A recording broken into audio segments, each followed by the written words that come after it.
주신 하나님의 말씀은 신약성경 고린도전서 15장 12절에서 22절까지 말씀입니다.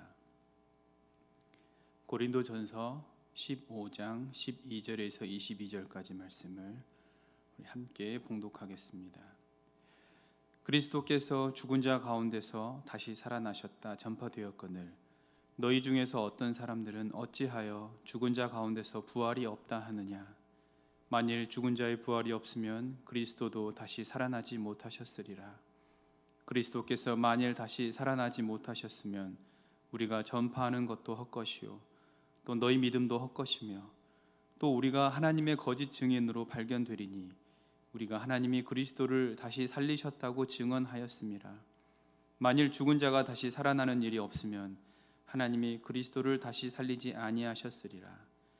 만일 죽은 자가 다시 살아나는 일이 없으면 그리스도도 다시 살아나신 일이 없었을 터이요 그리스도께서 다시 살아나신 일이 없으면 너희의 믿음도 헛되고 너희가 여전히 죄 가운데 있을 것이요 또한 그리스도 안에서 잠자는 자도 망하였으리니 만일 그리스도 안에서 우리가 바라는 것이 다만 이 세상의 삶뿐이면 모든 사람 가운데 우리가 더욱 불쌍한 자이리라. 그러나 이제 그리스도께서 죽은 자 가운데서 다시 살아나사 잠자는 자들의 첫 열매가 되셨도다. 사망이 한 사람으로 말미암았으니 죽은 자의 부활도 한 사람으로 말미암는도다.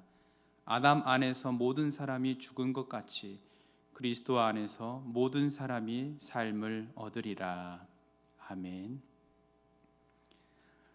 사랑하는 충북교회 성도 여러분, 부활절 이후 어떻게 지내고 계십니까? 기독교의 핵심은 그리스도의 고난과 부활입니다. 거기에 하나 더 추가하면 재림이라고 할 수 있습니다. 그 중에 부활은 우리에게 중요한 의미를 주고 있습니다. 바라기는 이 부활 사건이 주는 교훈과 의미는 무엇인지 우리가 매일매일 묵상하며 살아가시는 저와 여러분 되시기를 간절히 바랍니다. 지난 주일 우리는 부활주일로 지켰습니다. 부활주일은 예수님이 십자가에서 죽으셨다가 사흘 만에 다시 살아나신 것을 기념하는 날입니다. 그러면 예수님이 부활하셨다는 게 무슨 뜻입니까? 예수님이 부활하셨다는 것은 그냥 예수님이 죽었다가 다시 살아나셨다는 뜻이 아닙니다. 그걸로는 설명이 부족합니다. 그러면 무슨 뜻입니까? 예수님의 부활에는 두 가지 중요한 뜻이 있습니다. 하나는 예수님이 죽음을 완전히 이기셨다는 뜻입니다. 죽었다가 살아났지만 나중에 또 다시 죽는 게 아니라 다시는 죽지 않는다는 뜻입니다. 성경에는 죽었다가 다시 살아난 기사들이 있습니다. 선지자를 통하거나 예수님께서 직접 살려주셨거나 혹은 사도들이 다시 살려낸 기사들이죠. 그런데 그렇게 다시 살아난 사람들도 결국 나중에는 흙으로 돌아갔습니다. 물론 주님이 재림하실 때는 잠자는 자들도 다시 일어나게 될 것이라는 성경의 기록대로 그들도 부활의 은총을 경험하게 될 것입니다. 그러나 근본적으로 우리 주님은 죽음을 이기시고 다시 부활하셔서 하늘로 승천하신 후 결코 다시는 죽는 일이 없다는 것을 기억하시기 바랍니다. 그러므로 예수님의 부활은 죽음을 완전히 이기셨다는 뜻이 있습니다. 아울러 죽음 후에 오는 지옥의 징벌도 완전히 극복하셨다는 뜻입니다. 천국의 영생을 회복하셨다는 뜻입니다. 그래서 예수님은 부활 후에 천국에서 하나님 우편에 앉아 영원히 세상을 다스리시는 것입니다. 예수님의 부활에 나타난 두 번째 중요한 뜻은 예수님을 믿는 사람에게도 부활을 주신다는 뜻이 있습니다. 예수님 혼자 부활해서 영생을 누리는 게 아니라 우리도 나중에 예수님처럼 부활하여 천국에서 영생을 누리게 된다는 것입니다. 물론 우리가 예수님처럼 높아지는 것은 아닙니다. 예수님은 본질적으로 하나님이시기 때문에 본질적으로 인간인 우리와 다릅니다. 그러나 분명한 것은 우리도 예수님처럼 부활하여 천국의 영생을 누리게 된다는 것입니다. 사실 이 두 가지는 우리 신앙의 핵심입니다. 생각해 보십시오. 우리가 예수님을 어떤 분으로 믿습니까? 우리를 구원하시는 분으로 믿죠. 예수님은 우리를 무엇으로부터 구원하십니까? 죄와 죽음에서 구원하시죠. 그러면 예수님은 당신이 먼저 죄와 죽음을 이기셔야 합니다. 그리고 우리도 죄와 죽음을 이기고 영생을 누리게 해 주어야 합니다. 그런데 예수님이 바로 부활을 통해 이 두 가지를 우리에게 직접 보여주신 것입니다. 우리는 여기서 부활이 얼마나 중요한 사건인지 알 수 있습니다. 그래서 오늘 본문도 예수님의 부활을 그렇게 강조하고 있는 것입니다. 본문에 앞서 고린도전서 15장 4절로 8절까지 예수님의 부활을 여러 사람이 봤다고 증언을 하고 있습니다. 참고로 이 고린도전서 15장을 우리는 부활장이라고 부릅니다. 당시 고린도 교회에는 부활을 믿는 성도들이 대부분이었지만 부활을 믿지 않는 사람들도 교회 안에 있었습니다. 같은 신앙생활하는 교회 공동체 안에 부활을 믿는 믿음, 이것이 두 갈래로 나누어져 있는 상황인 것이었습니다. 이 사실에 바울은 상당히 격앙된 어조로 부활을 믿지 못하는 사람들에게 사실에 근거한 부활 사건이 실제였음을 그들에게 알려주고 있습니다. 요즘 언론에서는 팩트체크라고 하죠. 어떤 뉴스에 대해서 그것이 사실인지 아닌지를 자료나 실제 사건이나 혹은 당사자를 통해서 확인해 주는 것입니다. 마찬가지로 바울 사도가 부활 사건에 대해서 설명하는 내용도 그런 맥락으로 시작하고 있습니다. 우리 고린도전서 15장 4절에서 8절까지 말씀을 함께 보겠습니다. 장사 지낸 바 되셨다가 성경대로 사흘 만에 다시 살아나사 게바에게 보이시고 후에 12 제자에게와 그 후에 500여 형제에게 일시에 보이셨나니 그 중에 지금까지 대다수는 살아있고 어떤 사람은 잠들었으며 그 후에 야고보에게 보이셨으며 그 후에 모든 사도에게와 맨 나중에 만삭되지 못하여 난 자 같은 내게도 보이셨느니라. 그렇습니다. 여기에서 눈에 띄는 단어가 있는데요, 그것은 바로 성경대로라는 단어입니다. 3절에도 똑같이 기록되어 있습니다. 성경대로. 주님이 죽으신 사건도 성경대로 이루어진 사건이며 부활 또한 성경대로 이루어진 사건이라고 증언합니다. 다시 말해 하나님이 미리 예언하신 대로, 예고하신 대로, 말씀하신 대로, 약속하신 대로 그리스도의 죽음과 부활은 이행된 사건이라는 것입니다. 다른 것도 아니고 성경대로 이 모든 일들이 이루어지는 것이라면 너희가 믿지 못할 이유가 어디 있느냐라고 하는 것입니다. 감사하게도 이런 증언을 듣고 고린도 교회 교우들도 예수님의 부활을 믿었습니다. 오늘 본문 11절입니다. 그러므로 나나 그들이나 이같이 전파하매 너희도 이같이 믿었느니라 말씀합니다. 바울과 다른 증인들은 주님이 성경대로 죽으시고 성경대로 부활하신 사건, 그리고 베드로와 12 제자와 500여 형제들과 야고보 및 바울 자신에게 친히 보여주신 내용을 증거했습니다. 이렇게 증인들의 증언으로 많은 고린도 교인들이 예수님을 믿게 되었습니다. 얼마나 좋은 일입니까? 고린도 교회 성도들은 바른 믿음으로 구원의 축복을 받은 것입니다.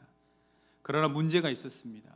고린도 교회 성도들 중 일부가 부활을 믿지 못하고 있다는 것입니다. 본문 12절 말씀을 다시 봅니다.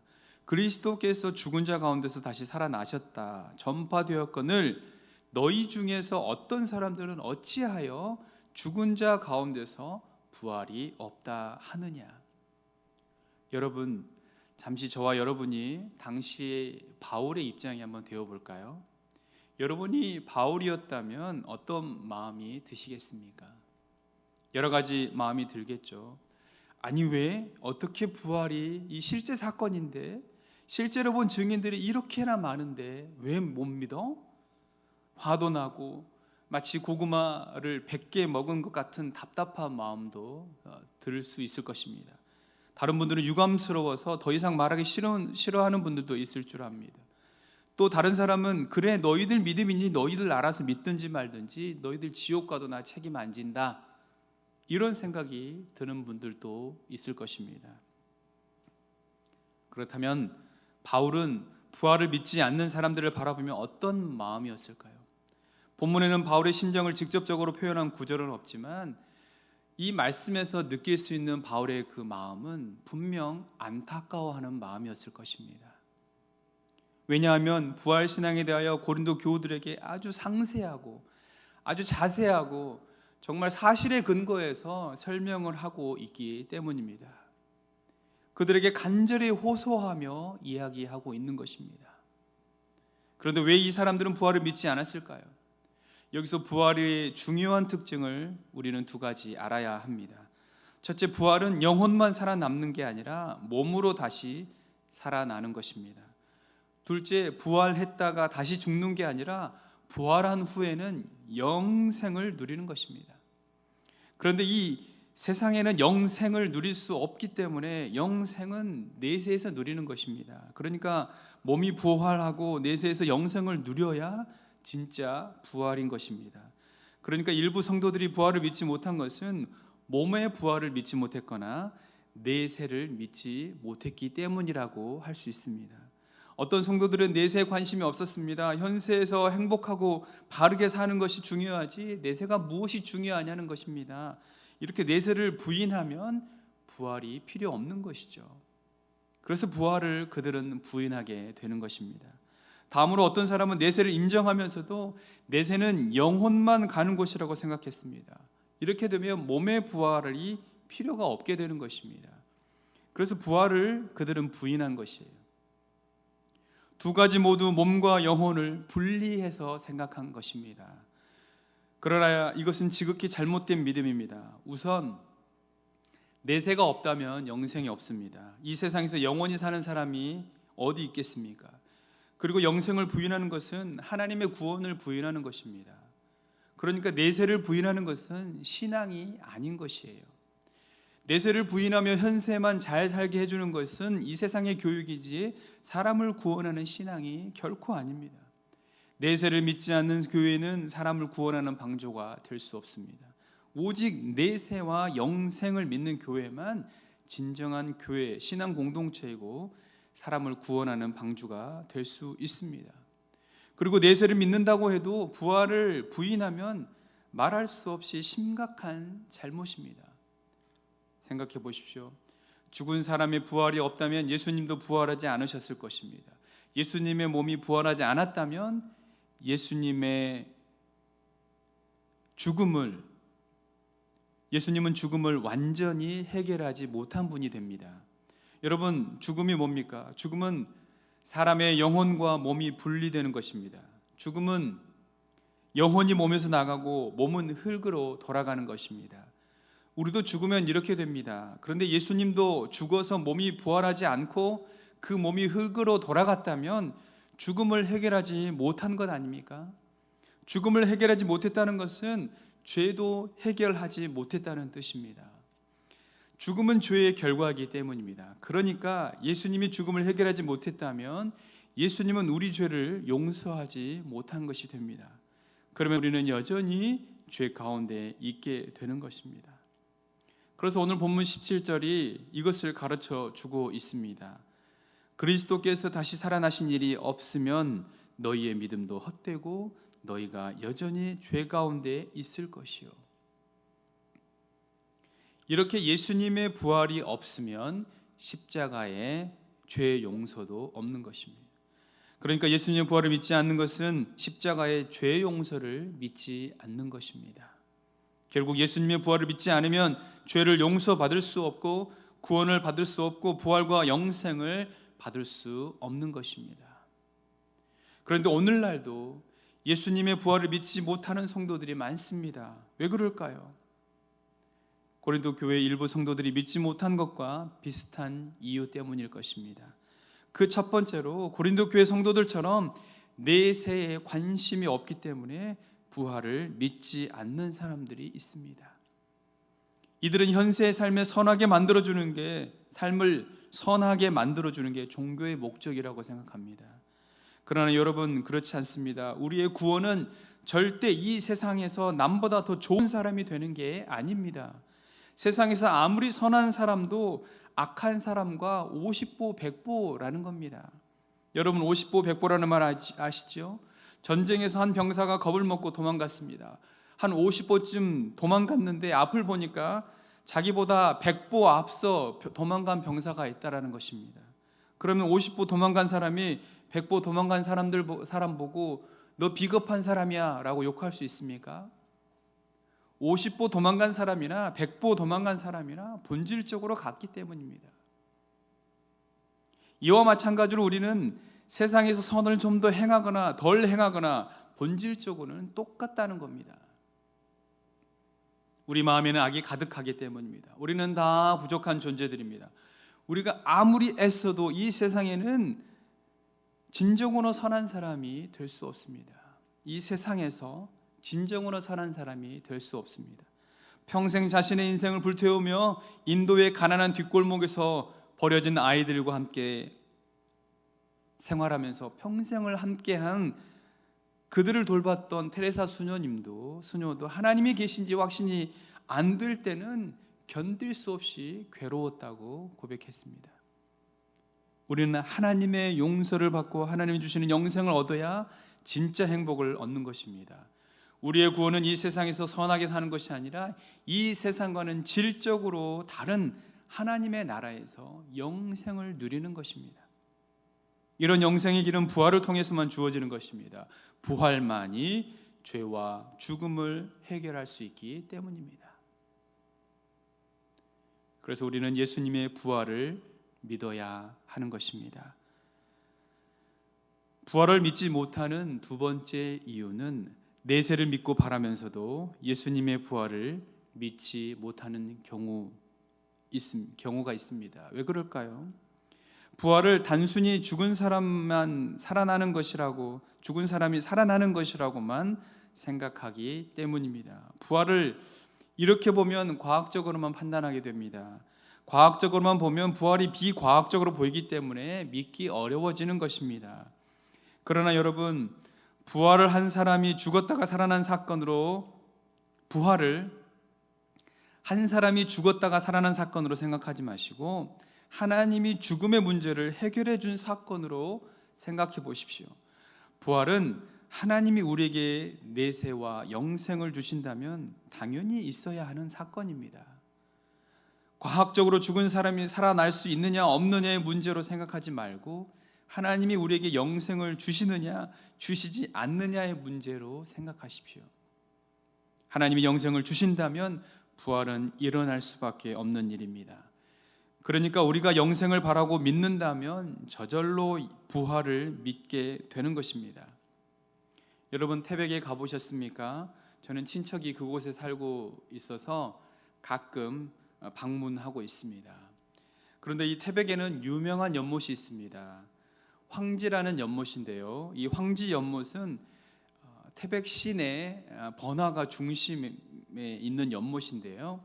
이 연못에서 하루에 5,000톤의 물이 솟아난다고 합니다. 특히 이 연못은 우리나라 4대 강 중에 하나인 낙동강의 발원지입니다. 실로 엄청난 양의 물을 생산해내고 있는 연못이죠. 여러분, 이 사실을 알고 보면 황지 연못을 볼 때 이 연못을 따라서 아래로 강이 있을 것이라고 우리는 분명히 짐작할 수 있습니다. 거꾸로 낙동강을 보면 상류에 황지 같은 이 발원지가 있을 것이라는 사실을 바로 알 수가 있죠. 무슨 말입니까? 예수님의 부활과 영생은 이것보다 더 확실하다는 사실입니다. 우리가 부활을 믿으면 저절로 영생이 있다는 것을 믿게 되는 것입니다. 거꾸로 우리가 영생을 믿는다면 예수님의 부활이 있었다는 것을 믿을 수밖에 없는 것입니다. 예수님의 부활이 있어야 죄와 죽음이 해결되고 우리가 죄를 용서받고 영생을 얻을 수 있기 때문입니다. 따라서 예수님의 부활 사건은 우리와 깊은 상관관계가 있는 것입니다. 사실 예수님이 부활하신 것은 철저히 우리를 위해서입니다. 생각해 보십시오. 예수님은 원래 사람이 아닙니다. 하나님이십니다. 인간이 되기 전에는 영이셨습니다. 그러니까 예수님은 천국의 영생에 들어가실 때 원래 당신의 모습이 영으로 들어가셔도 됩니다. 그러나 예수님이 그렇게 하시면 몸을 가진 우리는 어떻게 됩니까? 우리는 영혼과 몸이 다 있어야 온전한 사람입니다. 하나님이 우리를 영혼과 몸으로 만드셨기 때문입니다. 만일 우리 영혼만 천국에 간다면 우리는 온전한 구원을 받는 게 아니라 반쪽만 구원을 받게 된다는 겁니다. 그러니까 예수님이 영으로 천국에 가시면 자기 혼자 천국에 가버리고 우리는 내버려 두는 것과 같습니다. 이것은 참된 지도자의 모습이 아니죠. 그래서 예수님이 우리를 온전히 구원하시기 위해 친히 부활하신 것입니다. 그래서 우리의 진짜 지도자이며 진짜 구원자가 되시는 겁니다. 예수님의 부활이 우리에게 이런 관계가 있음을 여러분 꼭 기억하시기 바랍니다. 사랑하는 성도 여러분, 우리가 이렇게 예수님의 은혜로 죄와 죽음을 이기고 영생을 얻는다는 것을 확실히 믿으면 우리의 가치관이 바뀝니다. 생각이 바뀌고 삶이 바뀝니다. 진정으로 주님께 감사하며 주님을 사랑하게 됩니다.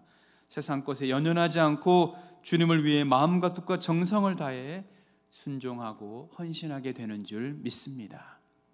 그러므로 우리 모두가 예수님의 부활과 우리의 부활을 확실히 믿고 진정으로 영생의 소망 속에 세상 근심과 욕심 벗어버리고 주님을 위해 순종하고 헌신하여서 가장 귀하고 복된 삶을 살아가시기를 주님의 이름으로 축원합니다.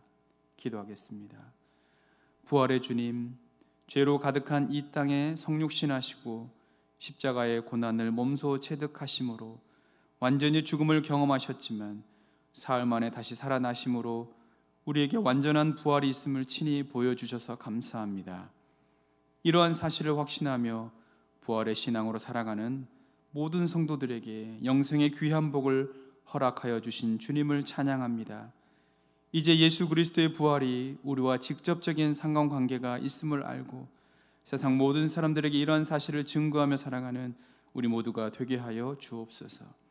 몸의 부활과 동시에 영혼의 부활을 통해 영원한 천국을 소망하며 오늘도 기쁨 가운데 살아가게 하시고 우리 가운데 고난과 낙심과 환난 중에 있는 성도들에게 이 천국 소망이 샘솟듯 일어나게 하옵소서. 그래서 하나님 나라의 소망으로 날마다 승리하며 살아가는 주님의 권속들이 다 되게 하여 주옵소서. 코로나 감염이 더 이상 확산되지 않게 하시고 이제 사태가 진정되면 우리의 신앙과 생활에도 활력을 불어넣어 주셔서 불꽃 같은 믿음으로 세상을 향해 전진해 나아가는 충북교회 모든 성도들이 되게 하여 주시옵소서. 예수님의 이름으로 기도합니다. 아멘.